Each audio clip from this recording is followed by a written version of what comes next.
സാറേ, ക്ഷമിക്കണം സാറേ. എന്താ ഇത്? ജീവ, താൻ എന്താ ഇങ്ങനെ കളിക്കണേ? സാറേ, എഴുന്നേക്ക്, ക്ഷമിക്കണം സാറേ. എഴുന്നേക്ക്. ശരി ശരി, ഓക്കെ ഓക്കെ. സാറ് വേണമെങ്കിൽ എന്നെ തല്ലിക്കോ, എനിക്കൊരു വിരോധമില്ല സാറേ. സാറേ സാറേ സാറേ സാറേ എനിക്കൊരു വിരോധമില്ല. ഹരിസാറിനോട് എനിക്കൊരു പ്രശ്നമില്ല. ശരവണ പറയടാ. പെട്ടെന്ന് എന്റെ മാനസിക നില തെറ്റിപ്പോയതാ സാറേ. പ്ലീസ് സാറേ. Okay okay okay okay. എനിക്കെന്തോ സാർ.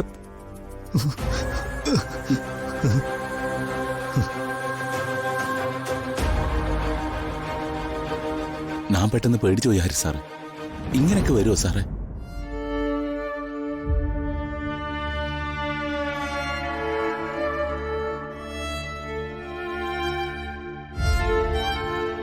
എനിക്കറിയില്ല. തൽക്കാലം ഇനി അയാളോടൊന്ന് ചോദിക്കാൻ നിൽക്കണ്ട, നമുക്ക് പോവാം.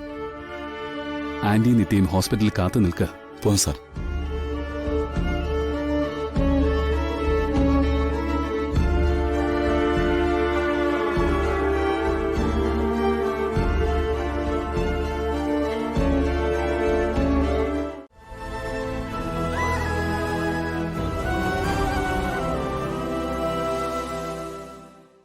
പോലീസുകാരെന്തിനെ വിളിപ്പിച്ചേ? ആ, അത് ഹോസ്പിറ്റലിൽ ഒരു നേഴ്സ് ഉണ്ടായിരുന്നു. നീനയെന്നോ മറ്റോ എന്താണ് അവരുടെ പേര്.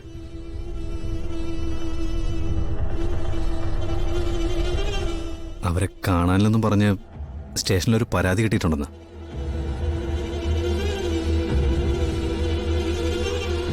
അപ്പോൾ അവരെ പരിചയമുള്ളവരൊക്കെ വിളിപ്പിച്ചതാ. അല്ല, അവിടെ ചെന്നപ്പോൾ പിന്നെ ഡോക്ടറൊക്കെ ഉണ്ടായിരുന്നു.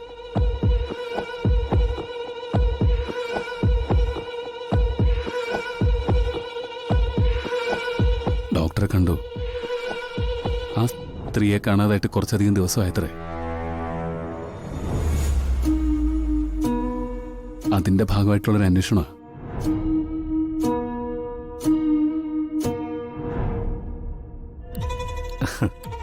എനിക്ക് അവരുടെ പേര് പോലും ഓർമ്മയുണ്ടായിരുന്നില്ല.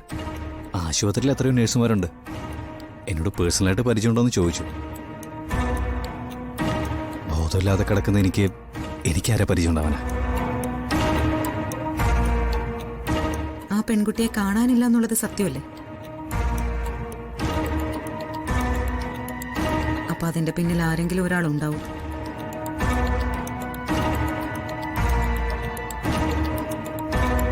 ജീവനോട് ഇനി അവർക്ക് ചോദിക്കാനൊന്നും ഉണ്ടാവില്ലല്ലോ.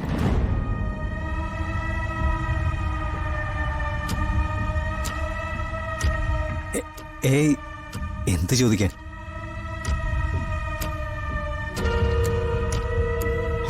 പോലീസുകാർ വിളിപ്പിച്ചു, ഞാൻ പോയി. അതൊരു മര്യാദയല്ലേ?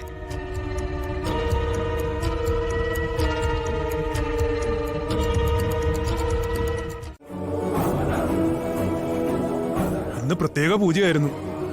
ഈ പ്രസാദം വാങ്ങാൻ നിങ്ങൾക്കാ ഭാഗ്യമുണ്ടായത്.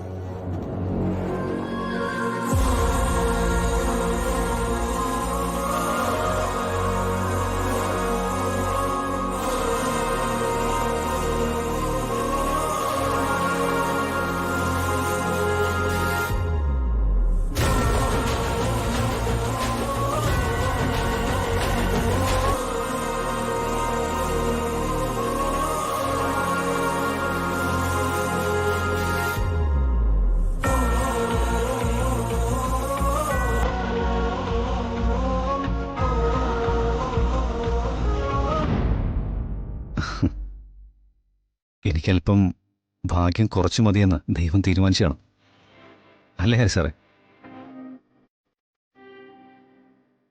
ഭഗവാന്റെ നടയിൽ നിന്ന് കിട്ടുന്നത് വേദനാണെങ്കിലും അത് പുണ്യമല്ലേ?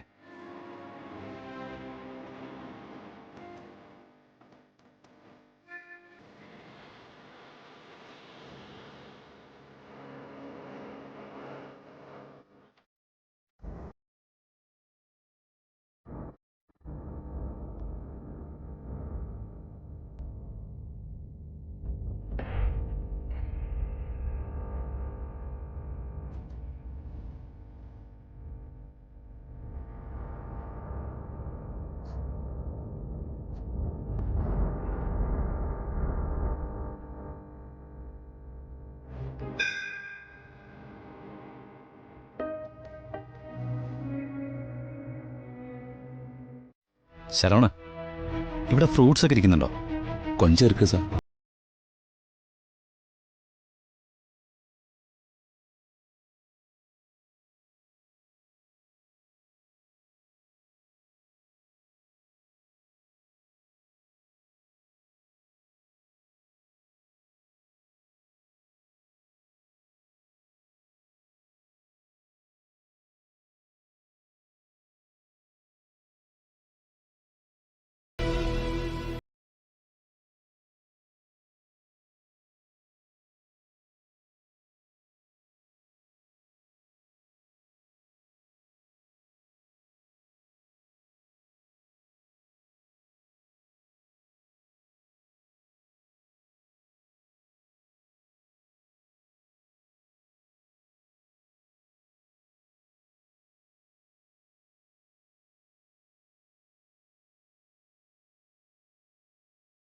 അപ്പോഴാ ഞാൻ വഴിപാട് നേർന്നു.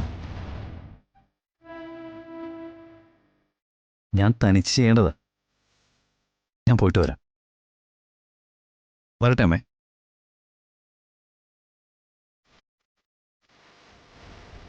നമ്മളെ കൊണ്ട് ഇതൊക്കെ അല്ലേ ചെയ്യാൻ പറ്റൂ.